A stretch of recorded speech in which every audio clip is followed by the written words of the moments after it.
خوش آمدید smell ٹیلیز stories میں، جہاں ہر مسکراہٹ ایک کہانی سناتی ہے۔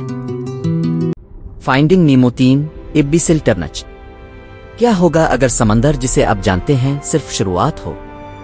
اگر ریف کے روشن رنگوں کے پیچھے ایک ایسی جگہ ہو جو اتنی تاریک اور پراسرار ہو کہ کوئی مچھلی واپس نہ آئی ہو۔ یہی ہے نیمو کی سب سے بڑی مہم کی شروعات۔ ریف سورج کی روشنی میں چمک رہا تھا، آخرکار سکون اور امن قائم تھا۔ مارلن نے سکون سیکھ لیا تھا، ڈوری اپنی یادداشت کے ساتھ معمول کی طرح تھی، اور نیمو اب چھوٹا بچہ نہیں رہا تھا۔ وہ بڑا، مضبوط اور بے صبر تجسس سے بھرا ہوا تھا۔ ایک دن صبح ایک عجیب نقشہ سمندر میں بہہ آیا، سمندری جڑی بوٹیوں میں الجھا ہوا اور ہلکی روشنی میں لکھا تھا ابیسل ٹرنچ۔ یہ نام ہر مچھلی کو ڈرا دیتا، کیونکہ ٹرنچ کے بارے میں کہاوتیں تھیں کہ وہاں سے کوئی واپس نہیں آتا۔ مارلن نے فوراً اپنے بیٹے کو خبردار کیا کہ وہاں نہ جائے، لیکن نیمو کا مہم جو دل نہیں مانا۔ اسے لگا کہ وہاں کچھ ایسا ہے جو اسے دریافت کرنا ہے۔ رات کو چاندنی میں نیمو نے ڈوری اور کچھ دوستوں کو جمع کیا، اور وہ سب نامعلوم کی طرف روانہ ہوئے۔ ابتدا میں سفر جادوئی تھا، جیلی فش ستاروں کی طرح چمک رہی تھی کہ لوہے کے خول کرسٹل جیسے تھے، اور عجیب پودے ان کا راستہ روشن کر رہے تھے۔ لیکن جتنا وہ گہرائی میں گئے، سمندر سرد اور تاریک ہوتا گیا۔ جلد ہی وہ ٹرنچ کے کنارے پہنچے، سمندر کی تہ میں ایک سیاہ دراڑ جو لامحدود لگتی تھی۔ نیمو نے گہری سانس لی اور اپنے دوستوں کے ساتھ اندر گیا۔ دیواریں پراسرار روشنی سے دھڑک رہی تھیں، اور نامعلوم غاروں سے سرگوشیاں آ رہی تھیں۔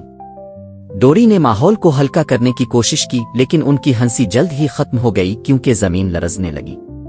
سایوں میں دو بڑے چمکدار آنکھیں نمودار ہوئیں۔ ایک خوفناک سمندری مخلوق جسے نیمو نے کبھی نہیں دیکھا ان کی طرف بڑھی۔ تعاقب شروع ہو گیا۔ ریف میں مارلن نے دیکھا کہ اس کا بیٹا غائب ہے۔ خوف نے اسے گھیر لیا جیسا کہ سالوں پہلے ہوا تھا، لیکن اس بار وہ جانتا تھا کہ نیمو اب بے بس بچہ نہیں رہا، وہ خود اپنا راستہ منتخب کر رہا تھا۔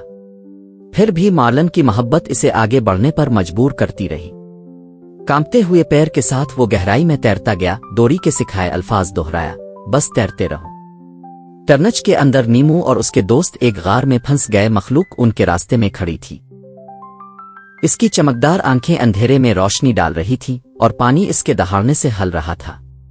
نیمو کے پیر کانپ رہے تھے، لیکن پھر اسے اپنے والد کے الفاظ یاد آئے، تم سوچ سے زیادہ مضبوط ہو۔ اس نے دیواروں پر جھولتے ہوئے چمکدار پودے دیکھے۔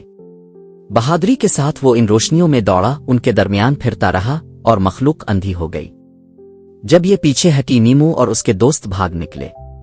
آخرکار جب وہ ٹرنچ سے باہر آئے، مارلن انتظار کر رہا تھا۔ دوبارہ ملاقات آنسوؤں اور فخر سے بھری ہوئی تھی۔ پہلی بار مارلن نے نیمو کو صرف اپنا بچہ نہیں بلکہ ایک رہنما، بہادر اور عقلمند دیکھا۔ ریف میں زندگی دوبارہ سکون میں لوٹ آئی، لیکن کچھ بھی پہلے جیسا نہیں رہا۔ نیمو نے سیکھا کہ تجسس اور بہادری کو ہمیشہ ساتھ چلنا چاہیے۔ مارلن نے جانا کہ محبت کا مطلب کبھی کبھار چھوڑ دینا بھی ہے، اپنے بیٹے پر اعتماد کرنا اور اسے بڑھنے دینا۔ اور ڈوری؟ وہ آدھی مہم بھول گئی، لیکن ہنسی یاد رہی، اور وہ کافی تھی۔ ابیسل ٹرنچ ایک روایت بن گئی جو ریف کی مچھلیوں کے درمیان نسلوں تک سنائی جاتی رہی۔ لیکن ایک سوال اب بھی باقی ہے۔ اگر ایسی دنیا سمندر کی اس گہرائی میں موجود ہے، تو اور بھی گہرائی میں کیا راز چھپے ہیں جو دریافت ہونے کے منتظر ہے؟